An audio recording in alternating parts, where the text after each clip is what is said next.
Maharashtra today 24 news, सत्य परिस्थितीचा सविस्तर आढावा।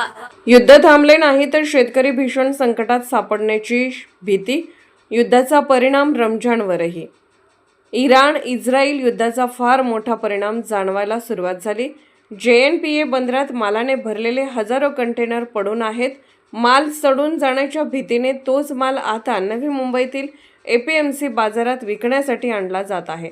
मात्र आखाती देशात लाखो रुपयांना निर्यात होणारा माल आता कवडीमोल भावाने स्थानिक बाजारात विकला जात असल्याने याचा थेट फटका व्यापाऱ्यांसोबत शेतकऱ्यांनाही बसत असून पुढील काळात स्थिती अशीच राहिली तर शेतकरी मेटाकुटीला येईल।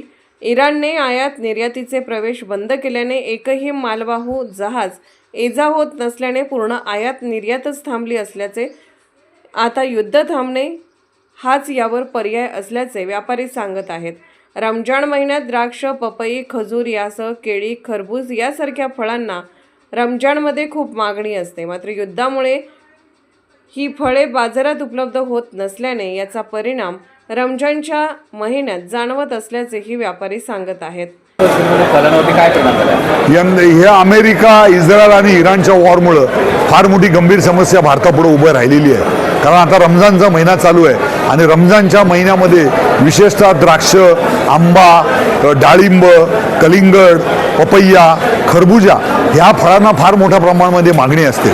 परंतु नेमका रमजान महिन्यामध्येच हे युद्ध चालू झाल्यामुळं संपूर्ण भारताची निर्यात फ्रूटची सगळी संपूर्णपणे ठप्प झालेली आहे। त्याचं कारण असं आहे की यंदा द्राक्षाचे जवळजवळ आत्तापर्यंत 200 कंटेनर जे JNPT उभे होते ते तिथून आता बाहेर काढावे लागलेले आहेत। 200 कंटेनर केळीचे होते ते आता बाहेर काढून ती केळी आपल्या मार्केटमध्ये विकावी लागलेली आहे।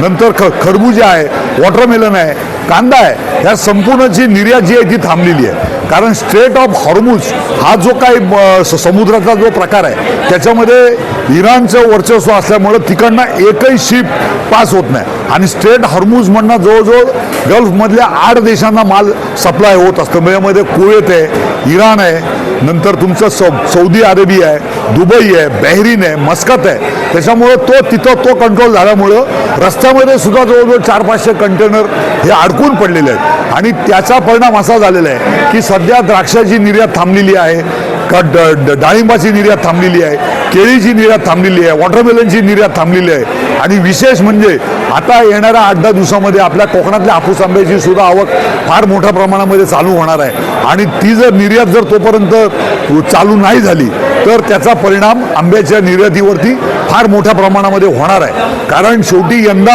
आंब्याचं पीक हे फक्त 25% आहे आणि त्याच्यामुळं प्रोडक्शन कॉस्ट फार मोठ्या प्रमाणामध्ये वाढलेली आहे आणि जर निर्यात जर नाही झाली तर तो सगळा माल हा लोकल मार्केटमध्ये विकावा लागेल आणि तो कमी भावामध्ये विकावा लागेल आणि मग त्यामुळे शेतकऱ्यांच्या प्रोडक्शन कॉस्टचे जर पैसे आले नाहीत तर शेतकऱ्याला याच्यामधनं फार मोठ्या नुकसानीला सामोरं जावं लागणार आहे। त्याच्यामुळं कुठल्याही परिस्थितीमध्ये हे वॉर जे आहे हे 8-10 दिवसामध्ये थांबलं पाहिजे, जेणेकरून जे आता सगळं डिस्टर्बन्स झालेलं आहे तो डिस्टर्बन्स कुठंतरी थांबेल आणि 2 पैसे शेतकऱ्याला मिळतील आणि आपली निर्यात चालू होईल।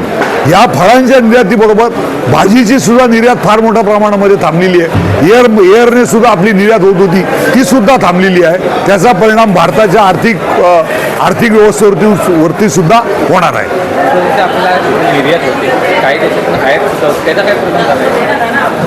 कुठला आयात म्हणजे आता कसं आहे, गल्फमधनं आयात होणारं म्हणजे इराणचे ॲपल आपल्याकडं फार मोठ्या प्रमाणामध्ये येत होते, नंतर इराणचं ड्रायफ्रूट फार मोठ्या प्रमाणामध्ये येत होता, गल्फमधनं खजूर फार मोठ्या प्रमाणात येत होतं। ते आता सगळं ती कंप्लीट आयात सगळी थांबलेली आहे।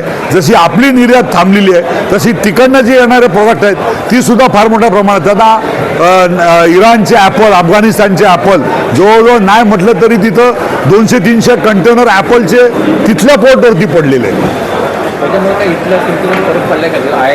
ॲपलच्या किमती फार मोठ्या प्रमाणामध्ये वाढलेल्या आहेत कारण आता ॲपलचा सप्लाय कमी झालेला आहे। म्हणजे आता इराणचे ॲपल जे होते ते 1500 रुपयाला 10 किलोने विकले जात होते, ते आता डायरेक्ट 1800 ते 2000 रुपये एवढा 500 रुपयाने त्याचे सुद्धा बाजारभाव फार मोठ्या प्रमाणात वाढलेले आहेत।